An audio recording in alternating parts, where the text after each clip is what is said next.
Vocês são bons em história? É bom em história aqui. Cara, eu arraso 10 atrás de 10 em história. História é uma matéria que ninguém gosta muito, né? Não sei porquê. Eu aprendi a gostar de história ao longo do tempo. Ok, tem gente que gosta aqui.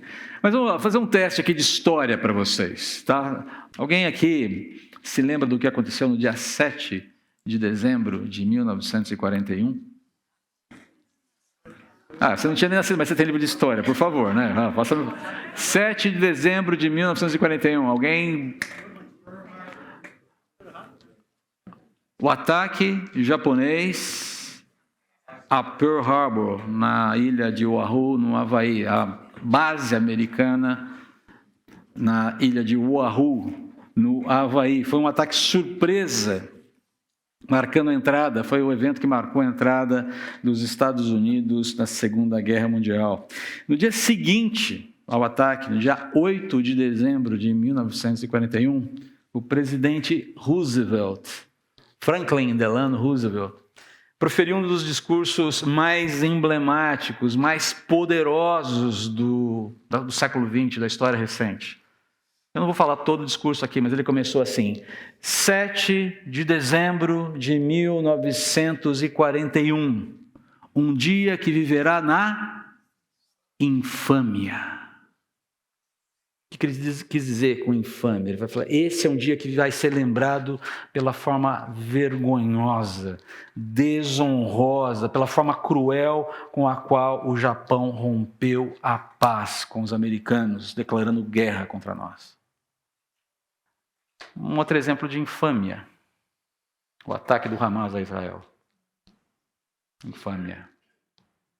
Bom, mas apesar da reconhecida e absoluta gravidade desses acontecimentos, porque foram graves, claro que foram, um deles catapultou uma nação inteira para uma guerra que durou quase 5 anos, e o outro catapultou o mundo com um problema numa área extremamente volátil que não tem uma solução simples, é uma solução complicada. Mas apesar da reconhecida e absoluta gravidade desses acontecimentos dentro da história e para o presente, nenhuma infâmia se compara àquela sofrida pelo próprio Deus. Por favor, passe o slide. Nenhuma infâmia foi maior na história da humanidade do que aquela que emoldurou a paixão, o martírio do Senhor Jesus. Na verdade, a sexta-feira da paixão é quando o martírio de Jesus de fato tem início, o martírio, o sofrimento mais agudo de Jesus. Essa foi a maior infâmia da história da humanidade. E não poderia ser diferente, não havia como ser diferente, mas nem por isso foi menos infame. Ok? Ao mesmo tempo, a carta de Hebreus, que não é a carta que nós estamos estudando, ela fornece informações importantes sobre esse martírio, sobre esse sofrimento de Jesus, informando que ele foi aperfeiçoado no sofrimento. A gente precisa entender um pouco esse negócio. Olha só o que o autor de Hebreus fala: nos dias de sua carne, ou seja, enquanto esteve vivo, habitando sobre a terra, antes da sua morte, antes da sua ressurreição, Jesus ofereceu orações e súplicas com altos clamores e lágrimas àquele que o podia salvar da morte. A quem nós estamos nos referindo aqui? Ou a quem o autor de Hebreus está se referindo aqui? Ao Pai. A pessoa do Pai dentro da Trindade. O Filho clamando ao Pai. Nós vimos isso a semana passada. E foi ouvido por causa da sua reverência. Foi ouvido, mas não foi atendido. Embora fosse filho, aprendeu a obediência através do que? Sofreu. E sendo aperfeiçoado, o que é isso? Já vamos ver. Tornou-se fonte de salvação eterna para todos os que lhe obedecem, sendo designado por Deus sumo sacerdote. O que um sumo sacerdote faz? O que um sacerdote faz por alguém? Ele representa as pessoas diante de uma autoridade superior, ou seja, da divindade. É isso que um sacerdote faz em qualquer religião. Ele é uma espécie de representante perfeito. Ele fala com Deus em nome de. E ele só se torna o sumo sacerdote perfeito, ou seja, aquele que, diante do Pai, dentro da própria relação trinitariana, intercede pelos homens. Interessante isso, não é? Ele se torna sumo sacerdote. O seu sofrimento, a sua obediência, ser aperfeiçoado em todo esse processo é fonte de salvação eterna para todos também que lhe obedecem. Perceba que a obediência está muito presente aqui nesse texto. Mas vamos em frente aqui. O que essa informação está dizendo é que, basicamente, as razões para Jesus ter enfrentado o sofrimento até a morte foram, em primeiro lugar, plena obediência ao Pai até a morte. E, em segundo lugar, plena empatia com o ser humano. E aí, se você quiser usar uma outra palavra mais simples, pode usar a palavra amor. Jesus teve uma total identificação com as fragilidades do ser humano, que foi essa identificação ela foi autenticada pela profunda experimentação que ele teve no sofrimento. O Deus cristão, o Filho, a pessoa do Filho aqui, eu me refiro à pessoa do Filho, ele sofre, ele sangra, ele morre por obediência e por empatia. Ok? É disso que nós estamos falando aqui. Agora, como é que isso tudo ocorre na prática? E que lições, eventualmente, a gente pode extrair de um dia marcado pela infâmia? O maior dia marcado pela infâmia. O dia de maior infâmia da humanidade. Vamos começar aqui, então, voltando para o nosso texto. Nós estamos estudando, para aqueles que nos visitam aqui pela primeira vez, estamos estudando o Evangelho de Marcos. Já estamos no capítulo 14, caminhando para o capítulo 15, já apagando as luzes dessa série que nós chamamos Extraordinário, referindo-nos ao Senhor Jesus, ao Deus encarnado que veio para nos salvar com a sua morte e ressurreição.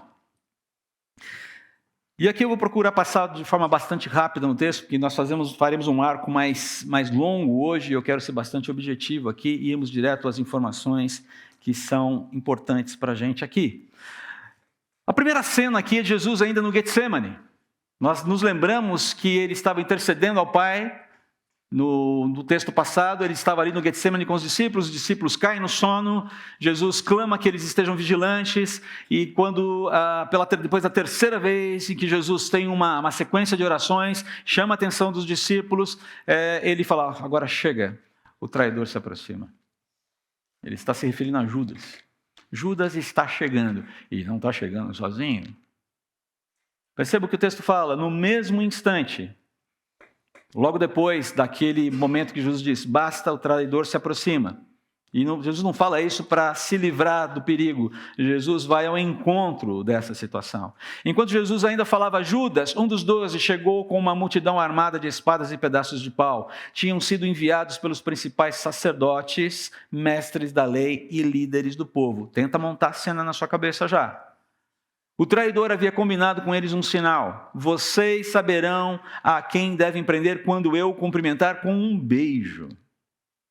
Então poderão levá-lo em segurança. E levá-lo em segurança aqui não é levá-lo protegido, é levá-lo firme até o destino dele.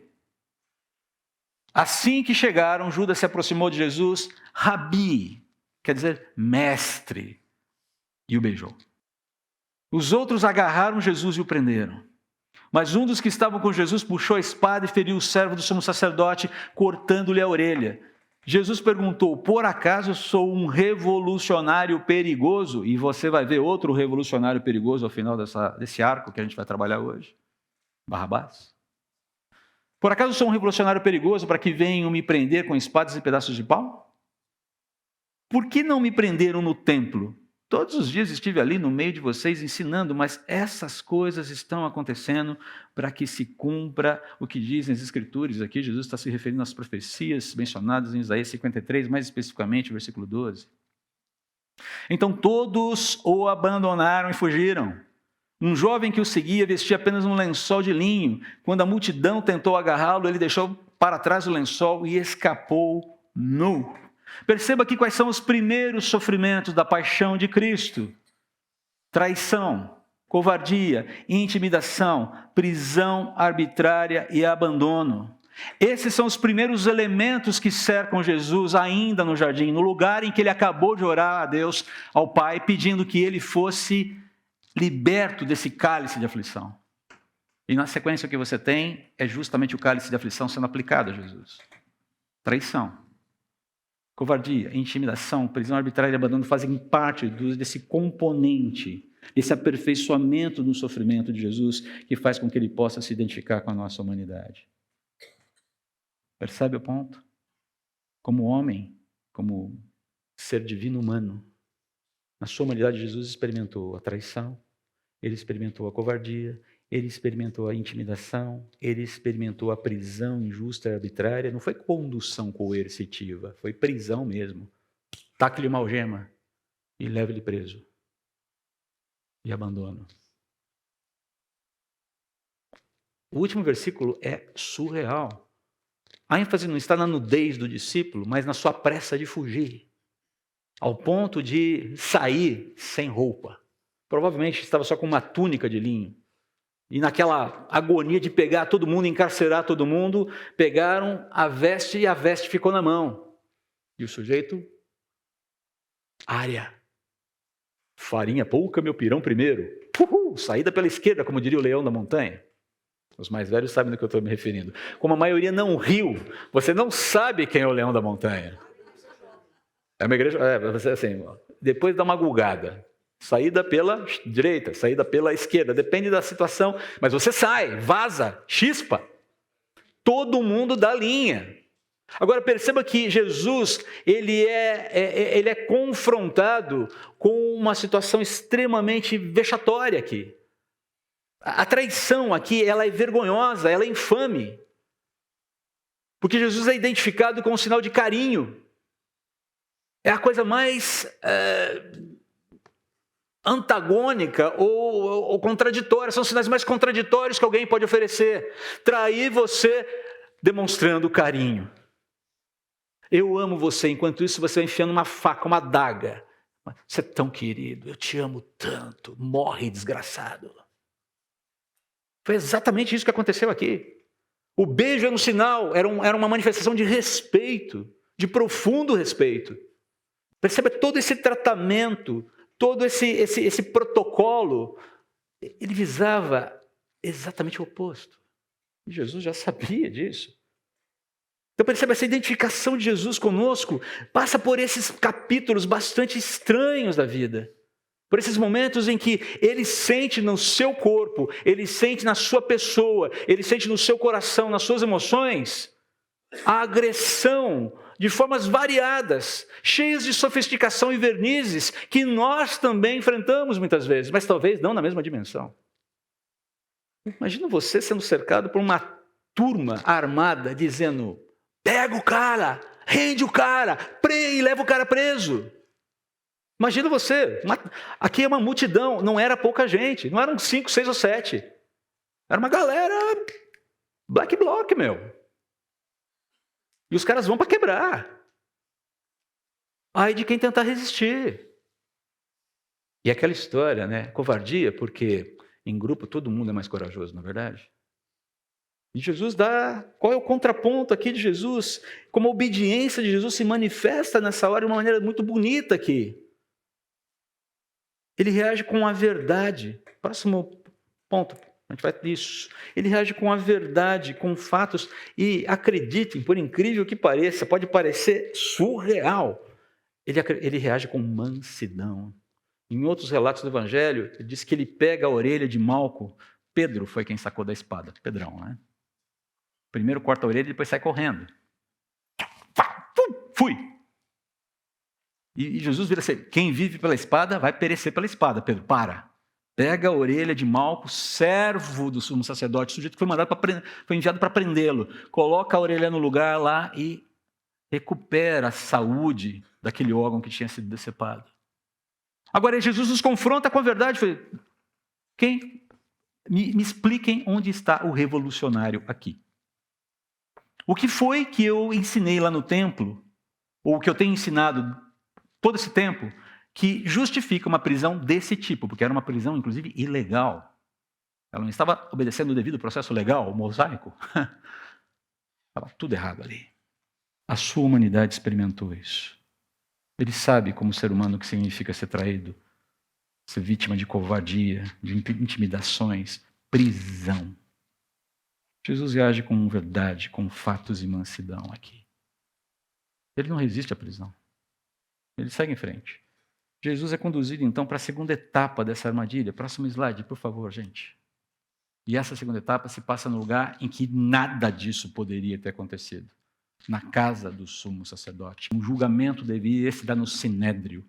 Na reunião, no lugar em que os 70 juízes de Israel se reuniriam ali durante o dia, com o devido processo legal estabelecido, para tratar das acusações, ouvir as acusações, ouvir a defesa, antes de pronunciar qualquer espécie de juízo.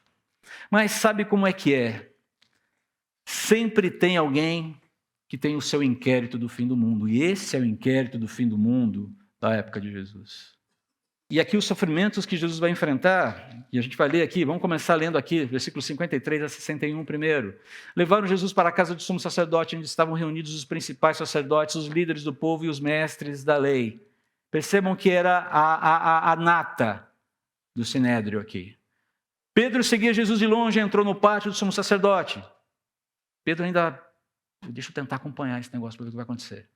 Ali sentou-se com os guardas para se aquecer junto ao fogo. Lá dentro, os principais sacerdotes e todo o conselho de líderes do povo tentavam, sem sucesso, encontrar provas contra Jesus. Veja bem, sem sucesso. A despeito da armação, a coisa não andava.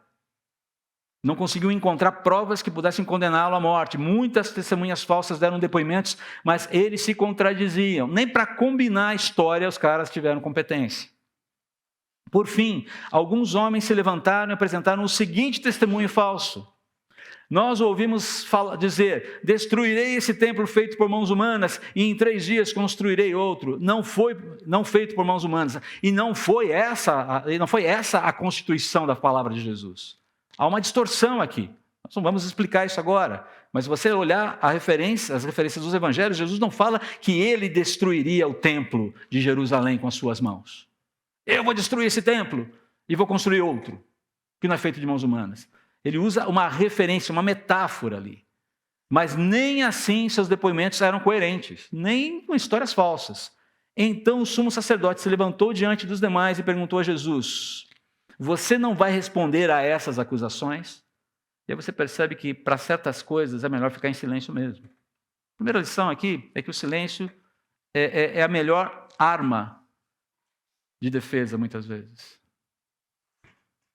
Porque até aqui o que você tem é fumaça. E quando você entra em uma determinada discussão que é só fumaça, você acaba muitas vezes enredado pela fumaça, preso pela fumada e intoxicado por ela.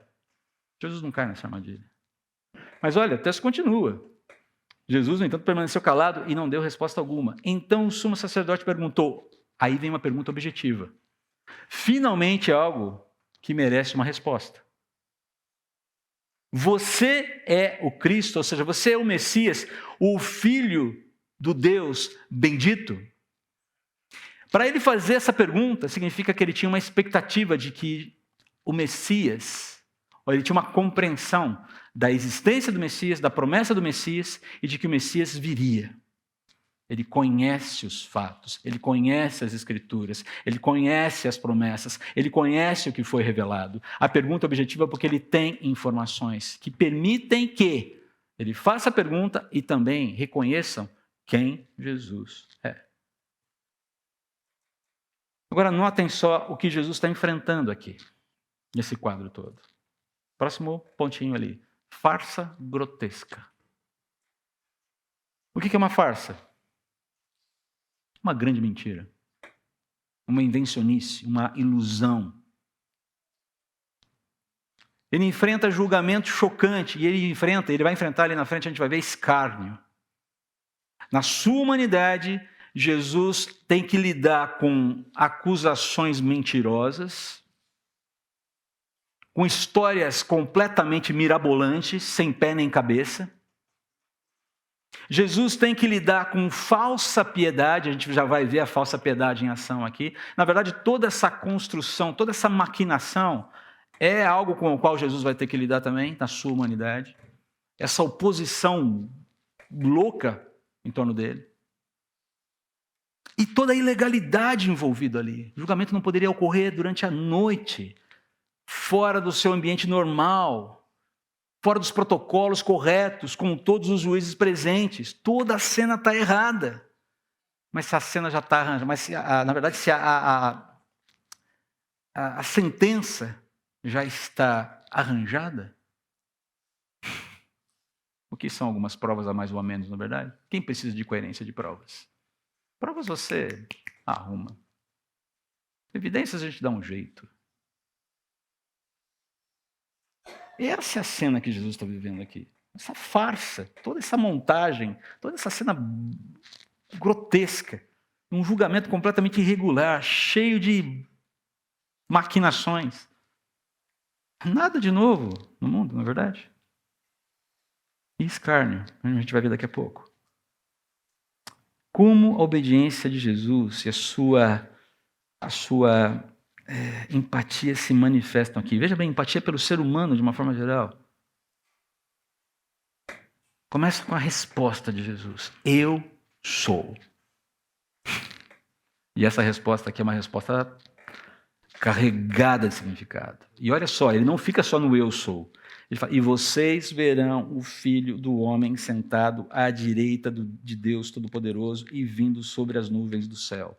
Olha a reação de falsa piedade no versículo 65. Então o sumo sacerdote rasgou as vestes e disse, que necessidade temos de outras testemunhas? Todos ouviram a blasfêmia. Qual é o veredicto? E todos o julgaram culpado e o condenaram à morte. O condenaram à morte, mas não definiram que tipo de morte. Preste bem atenção aqui. E tem alguns protocolos para seguir ainda. Então alguns deles começaram a cuspir em Jesus. Vendaram seus olhos e lhe deram socos. Profetize para nós, a ideia de profetizar. Profetize quem está batendo em você. Pá! E dá-lhe um catiripapo no meio da testa. Vamos lá, você não é o Messias? Você não tem toda a informação? Você não é o cara? Dá-lhe um soco. Quem foi que bateu em você? Foi nesse nível o escárnio. E eu não sei se você já recebeu uma cusparada no rosto, mas não é nada agradável. E não é só uma sensação desagradável, é o que isso comunica. É um profundo desprezo. É isso que um cuspe numa pessoa significa. Eu desprezo você, a tal ponto de achar que você não merece viver. Na sua humanidade, Jesus experimentou tudo isso. Pontapés, soco, tijolada, cusparada.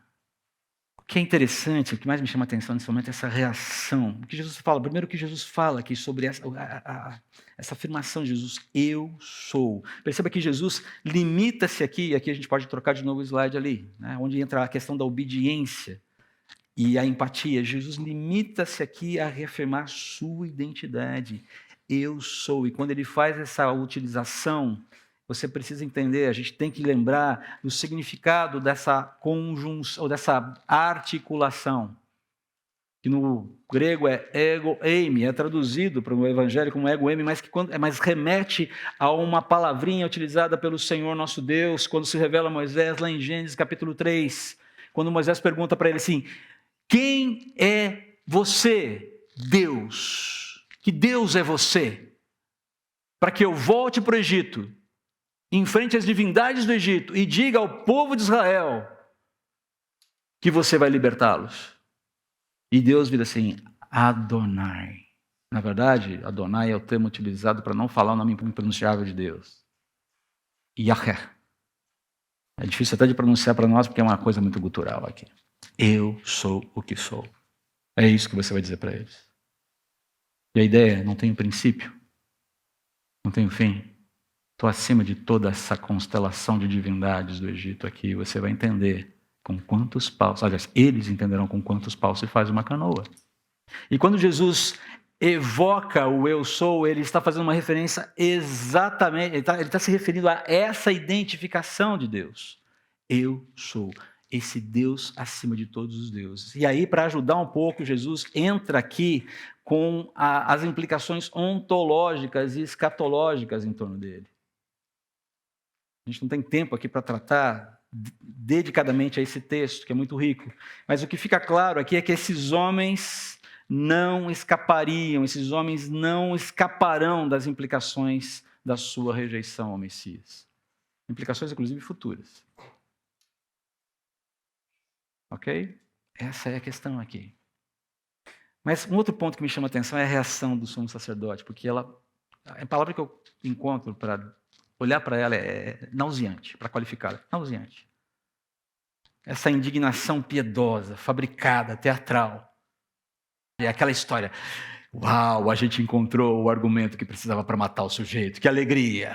É isso que está acontecendo nas entrelinhas. Uhul! Agora vai! Até agora a gente só estava dando voltas. Até agora só era fumaça. Foi ele abrir a boca e a gente conseguiu o que a gente precisava. Ele se declarou Deus. Heresia, blasfêmia, rasguemos nossas vestes e vamos matar esse miserável. É basicamente isso que está acontecendo aqui. E esse cara perde uma grande chance de reconhecer quem de fato Jesus é. Talvez a última grande oportunidade perdida de reconhecer Jesus como o Messias prometido por Deus. O Senhor de todas as coisas e o juiz de toda a terra. Que oportunidade perdida que aqueles homens tiveram. É trágico, queridos. A tragédia de Jesus revela a tragédia humana ali. E na sequência dessa fraude judicial escandalosa, Jesus enfrenta uma dor que é muito singular. E esse evento se passa no pátio da casa do sumo sacerdote. Já estava terminando, basicamente, todo esse encaminhamento. Enquanto isso, Pedro estava lá embaixo, no pátio. Uma das criadas que trabalhavam para o sumo sacerdote passou por ali e viu Pedro se aquecendo junto ao fogo. Olhou bem para ele e disse: "Você é um dos que estavam com Jesus de Nazaré." Ele, porém, negou. Primeira negação aqui. Não faço a menor ideia do que você está falando. E caminhou em direção à saída. Opa, melhor me esquivar aqui. E naquele instante o galo cantou. Mas perceba, Pedro parece que não se tocou ainda. Quando a criada o viu ali, começou a dizer aos outros: "Este homem com certeza é um deles."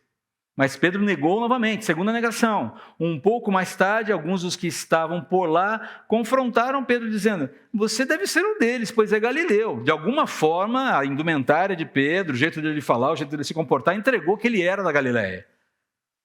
Ele, porém, começou a praguejar, murmurar. Aquela ideia, cara, que coisa, que chatice, enfim, começou a ficar irritado com aquela pressão.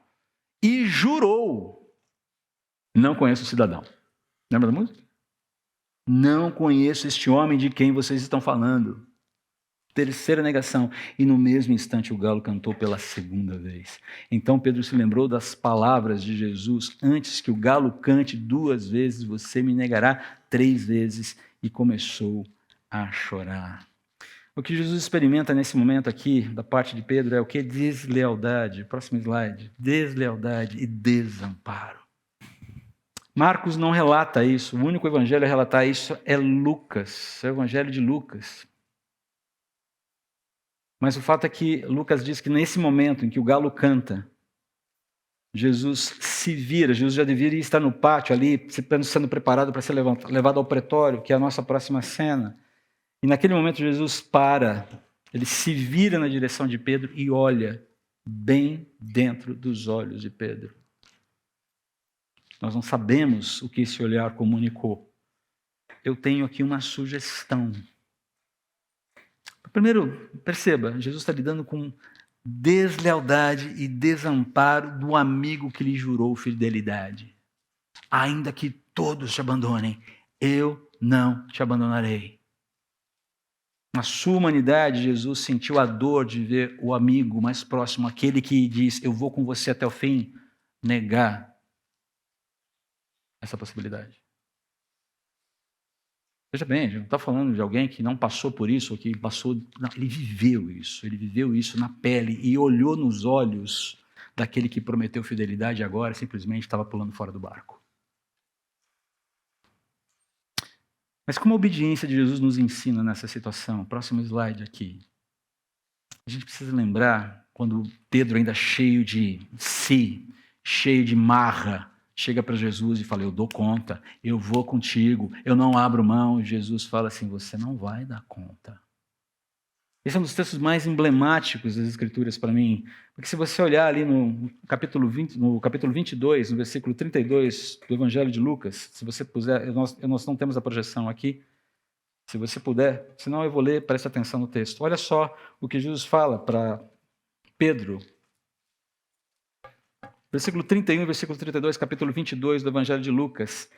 Vendo Jesus está comunicando sobre a sua entrega e Pedro já está falando, eu não vou negar, eu não vou te abandonar, eu vou contigo até o fim. E Jesus fala assim para ele, Simão, Simão, Pedro, presta atenção, Satanás pediu vocês para peneirá-los como trigo. Satanás está de olho em vocês, está de olho em vocês, vocês são um alimento precioso para ele. Mas aí vem o versículo 32, que para mim é um bálsamo para a alma. Mas eu orei por você, para que a sua fé não desfaleça. E quando você se converter, fortaleça os seus irmãos. Perceba que Jesus aqui está dando um encorajamento para Pedro, dizendo para ele, você não vai dar conta, você vai me trair. E nesse momento que Jesus vira para Pedro, ali no pátio do sumo sacerdote, e olha para ele, eu quero crer, não posso afirmar com toda certeza, que a ideia de fazer Pedro lembrar da traição visava fazer lembrar dele, eu orei por você. E essa oração continua valendo. Eu conheço as suas fragilidades, Pedro. Eu sei onde você... Eu sei das suas intenções, mas eu sei que você não dá conta. Eu orei por você. Eu estou atento, Pedro. Perceba que Jesus ali poderia ter muito bem falado, pega esse cara aí, esse Galileu, ele está comigo sim, ele está negando, mas ele está comigo sim. Pode jogar ele aqui, vem cá, dá testemunho. Fala que eu fui um bom menino, que eu não fiz nada de errado, que eu nunca maltratei ninguém, que eu não espanquei gato, que eu não maltratei cachorro, que eu curei as pessoas. Vamos lá, Pedro, vem cá, você estava comigo sim, poxa vida, claro que sim. Você não foi aquele cara que pegou, não vou falar que você pegou a espada porque eu curei o rapaz, vai ficar chato. Jesus não fala nada. Você já notou? Ele não pede o apoio daquele que disse que iria com ele até o fim. É interessante essa disposição de Jesus de olhar para quem lhe nega a mais grave e necessária fidelidade. E dizer, você me pertence, ainda me pertence. E não ser capaz, e não produzir, não responder com ódio, com ranço, com raiva, com ira. E ao amanhecer, a infâmia ganha a força do povo e de Roma. No capítulo 15, você já tem, amanhece em Jerusalém, e todo aquele julgamento irregular, todo aquele arranjo, toda aquela maquinação é levada agora das mãos dos líderes romanos para as mãos de Roma. E você vai entender por quê. Primeiro versículo apenas por enquanto. Próximo slide, por favor. De manhã, bem cedo, os principais sacerdotes, de novo, perceba, é a terceira vez que você vê desde o início da mensagem, desde o início desse texto. Todo o alto conselho se reuniram para discutir o que fariam em seguida. Então amarraram Jesus e o levaram e o entregaram a Pilatos. E aí você vai para o texto de João, próximo slide, por favor, que está ali, para a gente entender, são textos correlatos. Então Pilatos saiu e perguntou-lhes, que acusação vocês apresentam contra esse homem? Eles lhe responderam, se este homem não fosse um malfeitor, não o teríamos entregue a você. A pergunta é, eles responderam a pergunta? Não faça perguntas desnecessárias. Se ele não estivesse aqui, ele está aqui porque ele é um criminoso. Ponto. Como? Olha o inquérito do fim do mundo aí. Mas cadê o ato? Cadê o processo? Não tem processo. Mas ele é culpado. Acredita em mim. A garantia sou eu. Pilatos lhes disse, bom, tomai-o vós mesmos e julgai-o segundo a vossa própria lei. Tá bom, você é culpado, resolva essa questão entre vocês. E aí vem aquela frase digna de ser colocada nos corredores da infâmia, talvez lá em cima, né? Os judeus disseram, não nos é lícito matar ninguém. Percebam que a gente quer matar o cara, entende? A gente não pode. Só você pode. A gente só precisa de autorização. Pilatos chegou para Jesus, então ele perguntou, você é o rei dos judeus? Uma pergunta objetiva, porque era disso que Jesus estava sendo acusado ali. Jesus respondeu, é como você diz. João 18 tem um texto apresenta esse diálogo de Jesus com Pilatos de uma forma mais ampla, e é muito interessante ler depois. Os principais sacerdotes o acusaram de vários crimes. E Pilatos perguntou, você não vai responder? O que você diz de todas essas acusações? Mas, para surpresa de Pilatos, Jesus não disse coisa alguma. Perceba, quando ele foi chamado a responder sobre a sua identidade, ele não titubeou. E é nesse papel que Jesus está agora. Do Cordeiro de Deus que tira o pecado do mundo. O monarca obediente que vai seguir até a morte. E ele não vai sair desse papel ou dessa responsabilidade. Não há mais discussões. Não estou aqui para me defender, eu estou aqui para cumprir um propósito. Quem está com as rédeas nas mãos aqui? Você tem ideia? Em João, Pilatos vira para Jesus e fala assim: você não sabe que eu tenho poder para te libertar? E Jesus vira para ele assim: nenhum poder você teria se não te fosse dado do alto. Tolinho.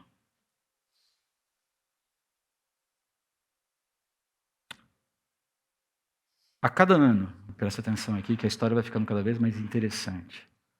Durante a festa de Páscoa, era costume libertar um prisioneiro qualquer um que a multidão escolhesse. Um dos prisioneiros era Barrabás, um revolucionário. Esse sim, um revolucionário, que havia cometido assassinato durante uma revolta. Fatos. A multidão foi a Pilatos e pediu que ele libertasse um prisioneiro como de costume. Ok, vamos manter o costume. Liberta alguém. E aí Pilatos ainda tenta fazer uma espécie de acordo ali, ou de encaminhamento. Querem que eu solte o rei dos judeus? Parece Silvio Santos fazendo. Você troca a sua chupeta velha por uma bicicleta. Sim! Não! Pois havia percebido que tinham prendido Jesus por inveja. Olha, Pilatos perguntou: querem que eu solte o rei dos judeus? Porque tentou jogar para o povo a decisão de salvar Jesus e driblar a liderança, a liderança dos religiosos judeus. Nesse momento, os principais sacerdotes instigaram a multidão a pedir a libertação de Barrabás. Liberta o bandido, liberta o criminoso, liberta o revolucionário, liberta o corrupto, liberta aquele que com certeza, decididamente, mais do que comprovadamente, tem uma lista de crimes. Pilatos lhes perguntou: então o que farei com este homem que vocês chamam de rei dos judeus? E segura aí, porque a coisa vai ficar bem curiosa. Percebam que a turma lá da liderança religiosa de Israel agiu como polícia, promotoria, tribunal, mas não podia seguir como executor da pena, porque esbarrava no poder de Roma. Então eles vão lá e fazem esse serviço bastante complexo aqui. E você vê, justamente nesse momento, diante de uma maneira mais ampla, Jesus sofrendo indiferença, descaso, malignidade, condenação injusta e cruel aqui. A preferência, e aqui eu quero chamar a atenção de você para um detalhe muito importante nesse texto. A preferência por Barrabás a Jesus é o ponto mais emblemático nessa trajetória do sofrimento de Jesus para mim aqui, nesse ponto. Simplesmente, queridos, porque Barrabás acaba sendo uma grande metáfora do ser humano redimido por Deus ao custo da vida do Filho de Deus. Barrabás sou eu. Barrabás é você. Deu para entender? É uma grande metáfora aqui. Liberta o pecador. Liberta o homem da iniquidade. Condena o justo. A gente fica indignado com Barrabás sendo solto, não é verdade? Mas essa soltura de Barrabás serve como uma metáfora do que vai acontecer com cada um de nós, que fomos poupados da morte eterna, porque cremos na justiça divina sendo feita na cruz. Antes de jogar pedras em Barrabás, tente se identificar um pouquinho mais com ele. Você não é um criminoso como Barrabás, um revolucionário talvez, mas diante de Deus, todos nós pecamos e estamos destituídos da sua glória e carecemos de salvação. Não há um justo sequer. É isso que a Bíblia que eu leio, que você lhe diz. E aí você tem a sentença sendo dada pela voz do povo. E aí, como diz a cantata Vento Livre, será que a voz do povo é a voz de Deus? É o povo, instigado pelos religiosos, que decide que a morte será a mais vergonhosa possível, a mais cruel possível, a mais dolorosa possível. Porque Jesus merece o presente, está entendendo? Pergunta de Pilatos é muito interessante. Por quê? Por que crucificá-lo? Porque é possível que Pilatos tenha visto excesso aí.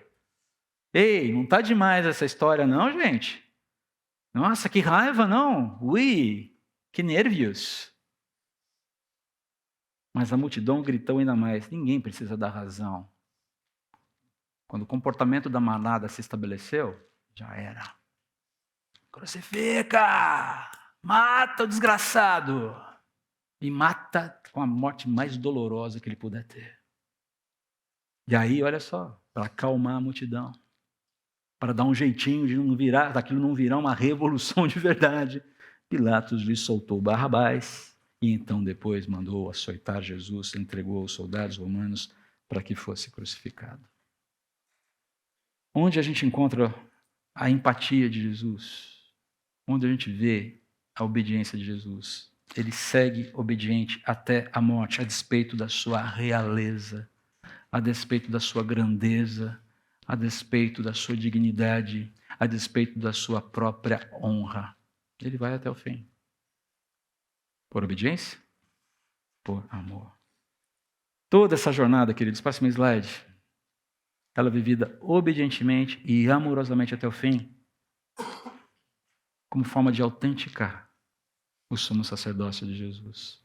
Olha o que Hebreus fala no capítulo 4, versículos 14 e 16. Visto, portanto, que temos um grande sumo sacerdote que entrou no céu, Jesus, o Filho de Deus, apeguemo-nos firmemente àquilo em que cremos, que Jesus é o meu sumo sacerdote.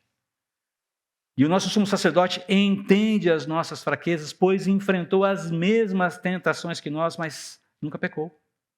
Assim, aproximemo-nos com toda a confiança do trono da graça, onde receberemos misericórdia e entregaremos graça para nos ajudar quando for preciso. O que isso significa? Que Deus entende você mais do que você consegue se entender. Que o Filho entende as suas fragilidades, que o Filho se identifica com elas, e Ele é o principal intercessor diante do Pai por você e por mim. E para finalizar, como a gente responde a tudo isso, inclusive às infâmias do mundo? Como responder? Primeiro, continuar entendendo que nós temos alguém que anda conosco e nos entende, que sabe a dor que você vive, que conhece as perdas que você já viveu, que vive os dramas da sua família, os dramas da sua masculinidade, que consegue entender os dramas da sua pessoa de maneira completa e viveu na própria pele todos os desconfortos, os principais desconfortos, todos eles, que a vida pode oferecer para um ser humano. Você não está falando com alguém que não entende. Eu falei, eu sei. Mas há um convite aqui muito interessante feito para nós. Como lidarmos com esses fatos? Primeiro, aquilo que nós vimos em Hebreus, apeguemo-nos a essa realidade de que o nosso sumo sacerdote é real e intercede por nós. Acheguemo-nos a Ele, oremos, clamemos, nos voltemos para Ele. Mas para a gente terminar aqui, olha só a orientação de Pedro, na primeira carta, capítulo 2, versículos 20 a 25, para nós, os que cremos. Claro que não há mérito algum em ser paciente quando são açoitados por terem feito mal. Quando você sofre porque você fez uma coisa errada, é uma consequência.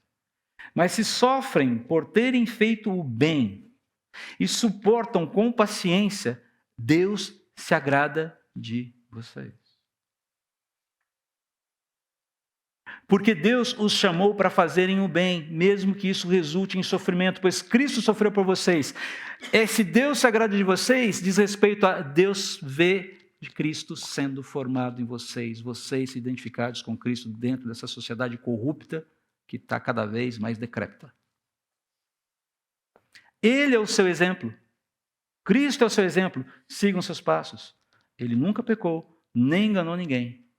Não revidou quando foi insultado, não ameaçou se vingar quando sofreu, mas deixou seu caso nas mãos de Deus que sempre julga com justiça. Ele mesmo carregou nossos pecados em seu corpo na cruz, a fim de que morrêssemos para o pecado e vivêssemos para a justiça. Por suas feridas somos curados.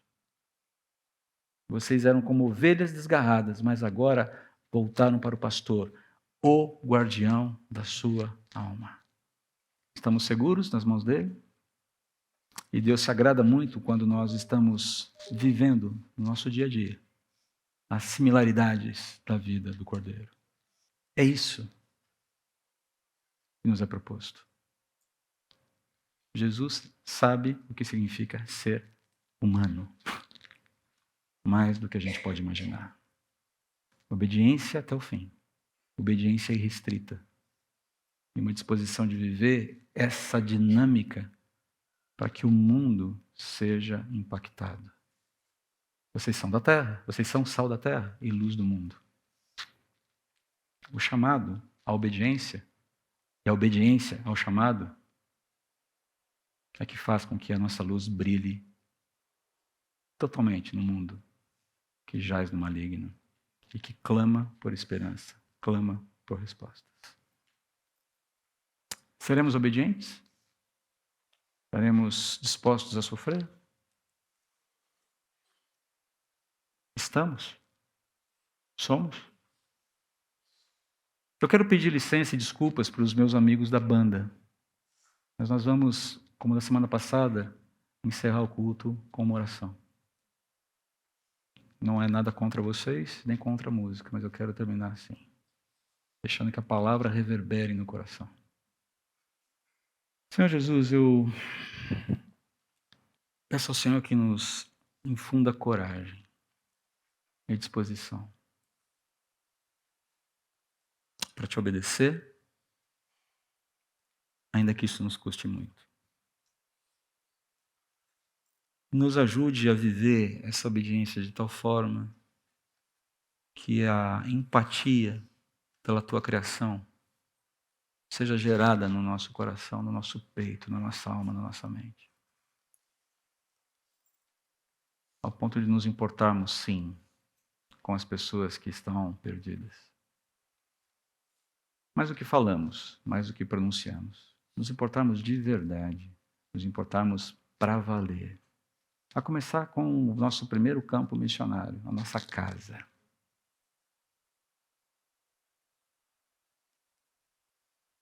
Começa tudo em casa, se nós focarmos nesse campo missionário, em primeiro lugar, com dependência, com disposição, com insistência, com resiliência. Com certeza, muitas outras coisas virão a reboque. Ajude-nos, por favor. Não queremos viver apenas a expectativa da volta, sem a esperança da tua volta. Ajude-nos a viver a expectativa da tua volta com esperança profunda e renovada. E obrigado, Jesus, por podermos lembrar que o Senhor sabe exatamente as características do nosso sofrimento. O Senhor sabe qual é a consistência do nosso sofrer e o Senhor pode nos abençoar com a tua intercessão diante do Pai, mas também com a tua proximidade, com a sua identificação conosco. Obrigado por nos entender. Obrigado, muito obrigado por saber o que cada um aqui passa e por entender perfeitamente quais são as nossas lutas e interceder por nós. A ti toda a honra, todo louvor e toda a glória. Em teu nome. Amém.